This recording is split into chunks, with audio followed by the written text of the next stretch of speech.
Well, hello, everyone. My name is Giacomo Laudas, and I'm the Associate Director of Communications here at Rentals.ca.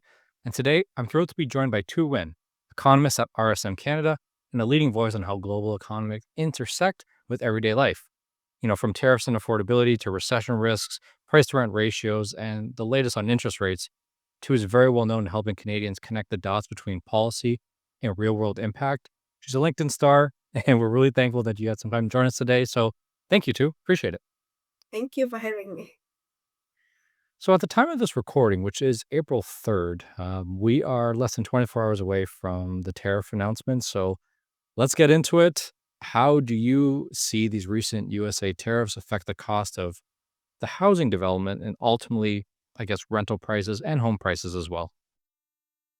So to put into context, yesterday, which is April 2nd, the US came out with a sweeping round of tariffs on pretty much every country in the world, not just Canada. Interestingly enough, Canada was left off that chart, meaning that tariffs on Canadian goods will be staying fairly relatively the same to what it was before. But nonetheless, it doesn't mean that Canada is out of the woods. What it means for construction and the housing market is that tariffs raise prices of everything, and that includes prices of construction materials. Now, this includes things like from lumber to steel to paint, you name it, appliances, if you're talking about finishings. So we can expect construction prices to go up um, relatively quickly in the upcoming months, which makes it harder to do projects and makes it less affordable to buy for prospective buyers. So that there will also be supply chain disruptions. So there's a lot happening, and this is not limited to the housing market, but for the general economy as a whole as well. Yeah, there's been a lot of talks. I think the auto sector is the big one that's getting a lot of conversation right now. And am I correct in believing that these tariffs will really come into effect after like a lot of the inventory of the current stock of, cars and whatever the goods and services is sold off? So is this something that you think is going to affect us almost right away, or is it a little bit down the road when actually all this inventory that they have of Canadian goods is sold off at the price that it was bought for? So the impact is gonna depend on which industry and which sector, right? So right before March, we did see a wave of businesses, especially in the US and with some in Canada as well, stocking up an inventory. We saw a lot of exports from Canada going to the US as companies were anticipating tariffs, so they were buying a lot of inventory at pre-tariff prices. So I think from a lot of businesses, they do have a little bit of a runway. Of course, if we're talking about perishable, right, groceries items, consumers are going to see prices go up right away. With things like auto manufacturing, appliances, construction materials, it could take a little bit longer, but eventually businesses will have to pass on the cost to consumers. That is what happens, I think, in almost every case when there's a broad-based tariffs, even ones that are much, much less severe than this time. So, yeah, people might have a couple of months waiting time before we see the price meaningfully go up. Yeah, I'm just trying to find some positive side to this right now, seeing if we have a little bit of leeway, but it does sound like we have been taking stock of it, building up inventory when possible. So, and Well, I do have a little bit of a positive. I think the absence of Canada in yesterday's announcement was a consolation prize, if you could name it, because other countries around the world are getting a broad-based tariff of anywhere from 10% to 49%. Whereas in Canada, we do have goods that are covered under CUSMA, so Canada, US, Mexico trade agreement that are not currently subject to tariff. We've got 10% in energy and potash, 25% in steel, aluminum, and 25% in autos. So the effective tariffs rate is quite low and on par with global, with most countries in the world right now. well, hey, look at us being a positive spin out of all of this. That's the whole point of it. Do you see any policy or or even market shifts that could maybe help mitigate these effects even just a little bit, something that we can do on a policy side of things? Yeah, so the Canadian government has been, I think, fairly targeted in terms of their response. So a lot of retaliation measures are designed to minimize the pain on Canadian households and businesses. For example, in March, Canada rolled out some retaliatory measures, most of them with tariffs on goods from the US, but also goods where there are substitutes, either domestic or from other countries. So that allows for Canadian consumers and businesses to switch to suppliers either within the country or from other countries where that might become cheaper now. The other thing that I think really heartfelt to see is the rise in the Buy Canadian movement. So we are seeing a willingness of Canadians to step up and choose Canadian products, which it's to support their local economies and strengthen the Canadian economy, but it also makes sense in a time where there's so much uncertainty and global volatility. Um, so now on the policy stance, there are policies to try to encourage trade within Canada. So interprovincial trade barriers are being removed. All of them might be removed by July 1st, which is really incredible. A lot of these barriers have been in place for decades. Um, I think this is an incredible window of opportunity where provinces are willing to have conversations and work together to make sure that Canadian businesses are able to trade and to grow. Yeah, it's been oddly unifying, hasn't it? Like for amongst Canadians, right? I don't want to get too political, but I do find that there has been you know, I don't want to say Canadian pride has lowered, but it seems that this has really been a way to kind of unify us as a country, support one another.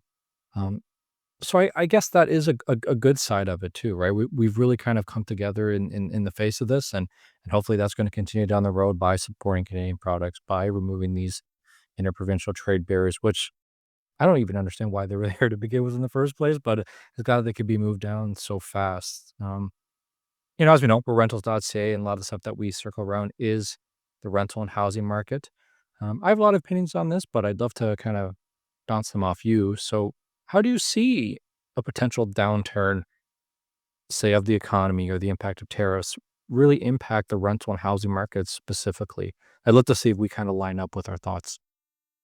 Yes, so of course, all these tariffs, there's a saying common among economists that there are no winners in a trade war, and this is going to have a knock-on effect on not just Canada, but the global economy as well. And in fact, with all the tariffs measures that came out yesterday, we're expecting that there could be a global recession. And Canada is also expected to enter recession this year. We're putting that the probability of Canada entering a recession in 2025 at 40% right now. It might be higher, might be lower, uh, depending on what ends up happening and if there are additional tariffs, if some of the end up getting removed, etc., etc. So what happens then to the housing market and rental prices? It's interesting because it's it's unclear exactly what happens to rent. Typically, in a recession, households' income either are lower or they don't increase as much, which makes it difficult for household and for Canadians to afford housing. So that should keep rental prices from rising too much. At the same time, though, in a recession or an economic downturn, people tend to not buy and stay renting instead because they worry that they might lose their jobs, they might have to buy a job that pay lower, and whatnot. So that drives up rental demand and thus prices. We don't know in the end what the result will be. I think the other piece of the puzzle, which we haven't talked about, but is very important, is that Canada is also expecting a lot less immigration this year compared to previous 2 or 3 years. And that also keeps demand kind of low for renting. So I think we can expect rental prices to they kind of moderate in the upcoming months and not to skyrocket anytime soon. Oh, that's a great answer, and because when I get asked this throughout, my media appearances, I kinda give an answer without giving an answer in a way because there's so much up in the air. What if we get into a recession, in theory, there will be people who have less money and potentially they would not be able to pay their rent and they would have to move out or move back home, which would create more supply. But on the flip side, it would probably mean that there's less development happening to build new supply as well. So I don't know if that evens out. I'm not sure what is higher than the other or the strength of each, but those are kind of the two larger Broadway ones that I've been referring to. Not necessarily sure what's going to be the most impactful, but we know the supply and demand dynamics are huge. You mentioned that rate of immigration is expected to keep lowering or stay at this level.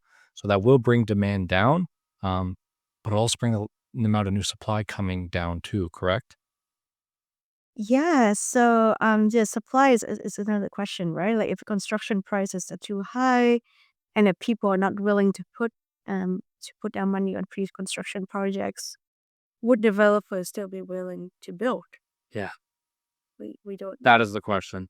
Yeah, we've seen construction activity sort of leveling off last year. They did tick up a little bit this year, I think, thanks to the lower interest rate. So there are just a lot of moving pieces in this puzzle, complicated by global um, volatilities, lots of uncertainty going on, immigration dynamics. So yeah, it's hard to say, and I think it's going to vary from market to market. That flows well to my next question because I was interested in hearing the relationship between those price to rent ratios and interest rates, which are also in the news a lot. So maybe explain a little bit between that relationship specifically. Yeah, so the price to rent ratio is usually, uh, I guess, a quick way for people to decide whether they should go out and buy a property or should stay renting.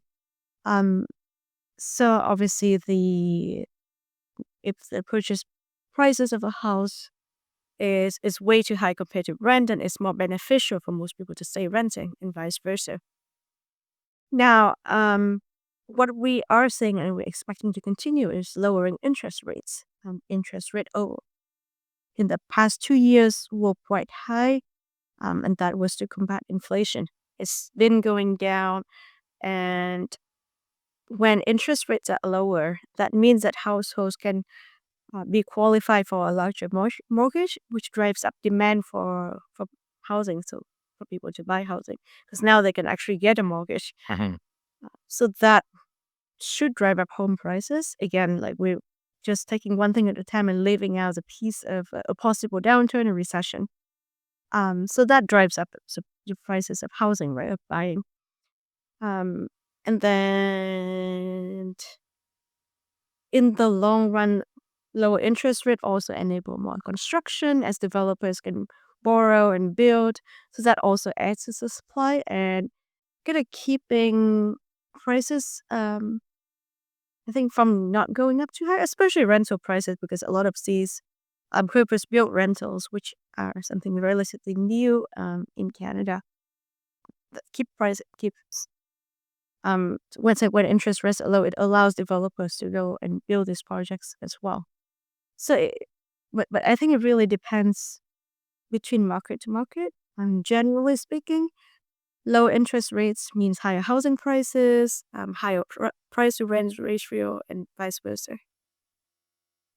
Yeah, that's interesting because there is such a connection between the rental market and the home ownership market, right? We often think that it's very severed, but there's really so much overlap where people when people move out of their apartments, typically graduate home ownership. Now there's more supply. Of course, more supply is good. So, that's where I want to kind of ask you a little bit more, as interest rates rise or fall, what tends to happen in the rental market that's comparative to home ownership? We kind of touched on it a little bit, but we are in a supply and demand crisis right now. So are we looking at it just as when rates go down, people move out, they buy a home and more supply, or is there anything else that tends to happen? Yeah, so I think that's the short answer is yes, when interest rate fall, people move from the rental to the home because they can now get a mortgage, right? So that is typically what happens.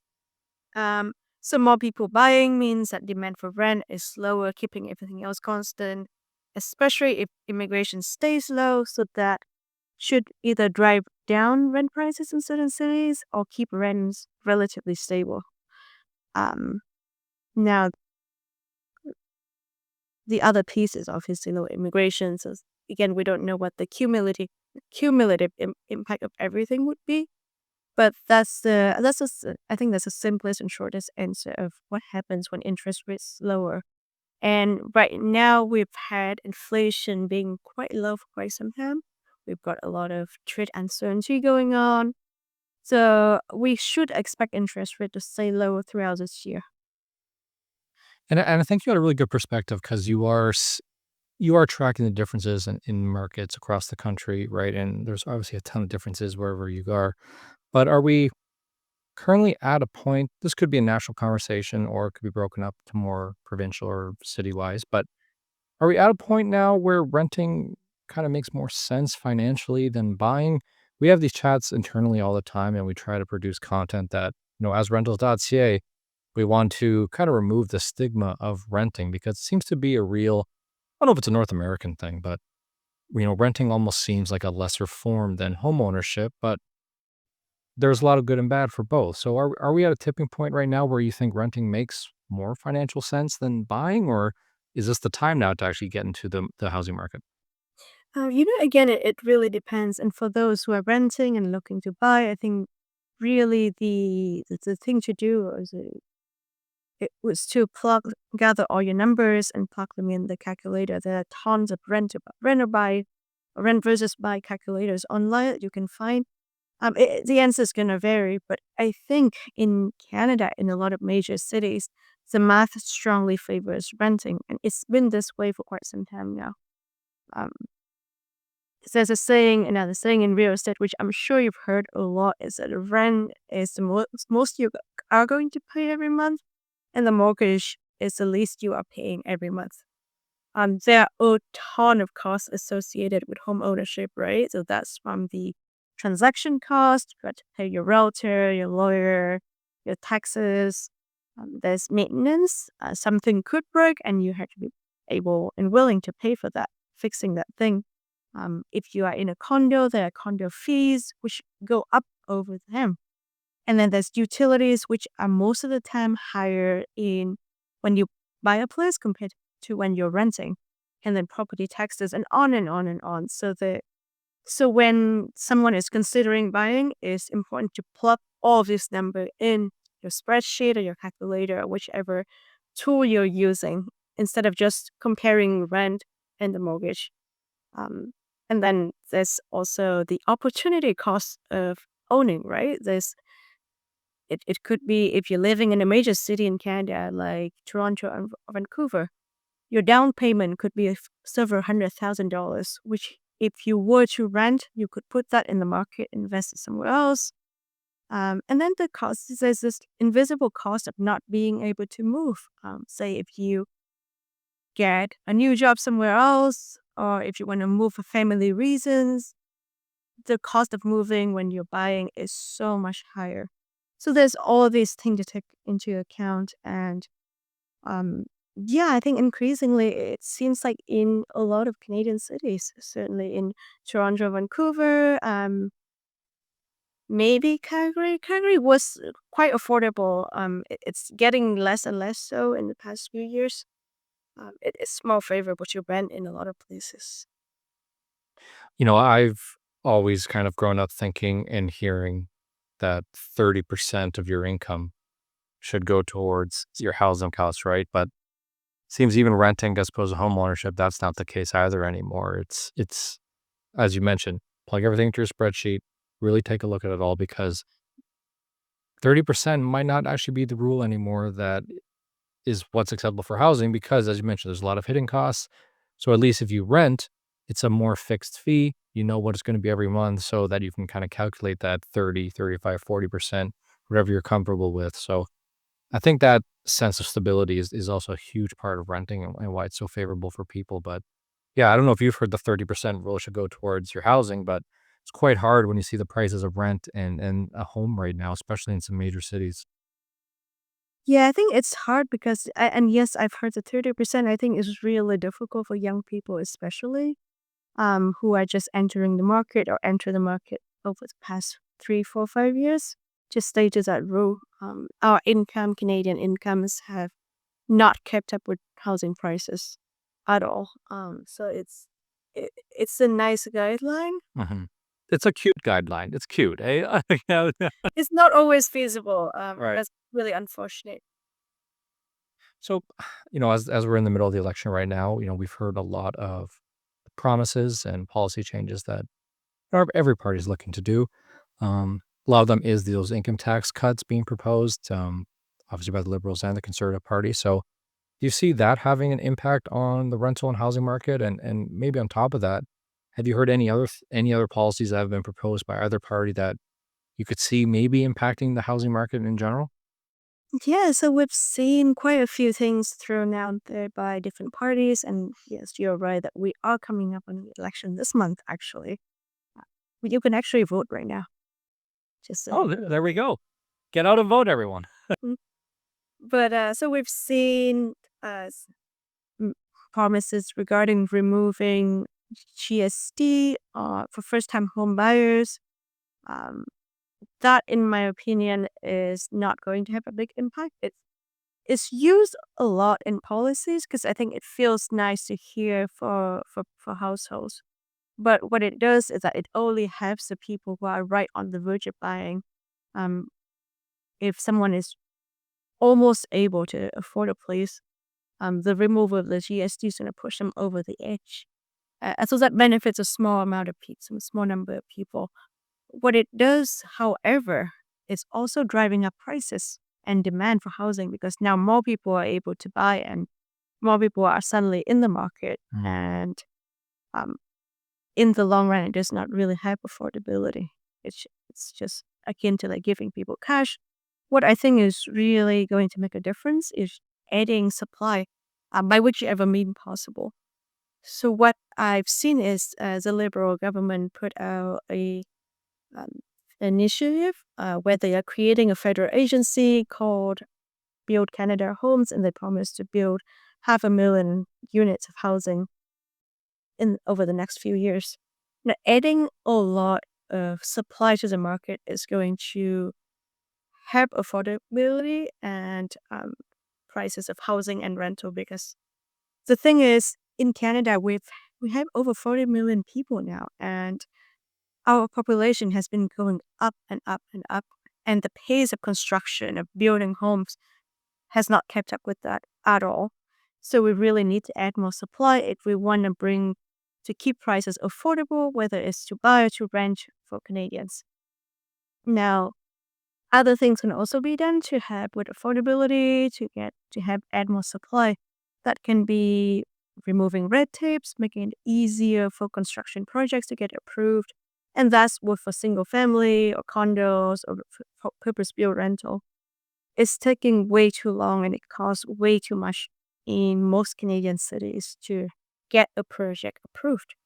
And when we zoom out and look at the global picture, places where it's really easy to build have much lower housing prices because it's just easier to add supply. Now that is Phoenix, Arizona, that's Houston, Texas, and places where it's really difficult to build. Now that's Toronto, Vancouver, San Francisco. Those are places where housing prices just skyrocket. So I think anything that the government can do to help add supply to the market, whether it's by building themselves or to have it make it easier for developers to build, that's going to make a biggest difference. Yeah, that's really interesting because, so GST might not actually be the one-stop shop to helping this, but supply in any way imaginable still is the key because we're still so undersupplied. And I think some of our listeners maybe don't understand just how undersupplied the market is right now. Um, I work with Urbanation to do our Rentals.ca rent report, and they track a lot of the new starts. And they said that a new condo development takes 100 months from application to completion in Toronto. So I don't think people also realize how long this takes, right? We see a lot when we release our rent reports, and a lot of the rents are high. Renters see developers and landlords not as the enemy, but getting in their way of renting an apartment. But I think educating and understanding how much red tape they have to go through, the costs for development right now, and how long it takes, you know, I think we're all kind of in this together. And I think removing those barriers, speeding up the processes, and letting developers do the thing they do the best, which is build homes quick, is the way we get out of this. Because, as you mentioned, we are still really undersupplied, and we have been underdeveloping personal rentals specifically for decades, if I'm correct. And a lot of these cities like Toronto, Vancouver, where there's not that much land to actually expand out. You mentioned Calgary. I have more hope for Calgary because just they can keep building. Toronto, Vancouver, they have so many, there's the ocean, there's mountains, there's not a lot of space. Toronto's an old city. There's so many factors in these areas where we really got to speed up and come up with innovative ways because, I'm sure you've seen in Vancouver specifically what's happening in that housing market. The barrier of entry seems almost impossible for younger people, especially a single person who doesn't have two incomes getting into that household. Yeah, so I think in Canada, I think one example that is a good example is Edmonton, where it's like an keep building, and it's I think it's the easiest city, mid to large city in Canada to build. I think in Edmonton, the if I remember correctly, the time to get approval is something like 2 months, whereas in Toronto and Vancouver is over a year, maybe closer to 2 years in some cases. So in real estate, in construction, and housing, time is money, right? Because interest rate. When you borrow money, you just every minute that you're not building, you're wasting time, you're wasting money, and you're not adding supply. So I think if anything, we could follow the example of Edmonton, which is a Canadian city that has managed to keep housing prices um, relatively affordable compared to the rest of Canada. Absolutely. We're seeing that in the rental rates as well. It's funny. 'Cause remember when Alberta was calling and they had a ton of people come to that province, and we saw the rental and housing prices increase. And I don't think Alberta's calling as much anymore until they get the supplier. But that province does a really good job at adding more supply as compared to other provinces. So yeah, it'll be interesting to see, and I'm sure you will be discussing it. If you guys don't follow Tu on LinkedIn, we will link her information in the show notes because we do encourage it. She has terrific videos, great clips too. The minute and a half clips that are easy to digest, I think are really great. We've noticed it. I'm sure our audience will as well. So we really thank you. Like, thank you for your time. And I hope we can talk again, maybe with some more positive notes.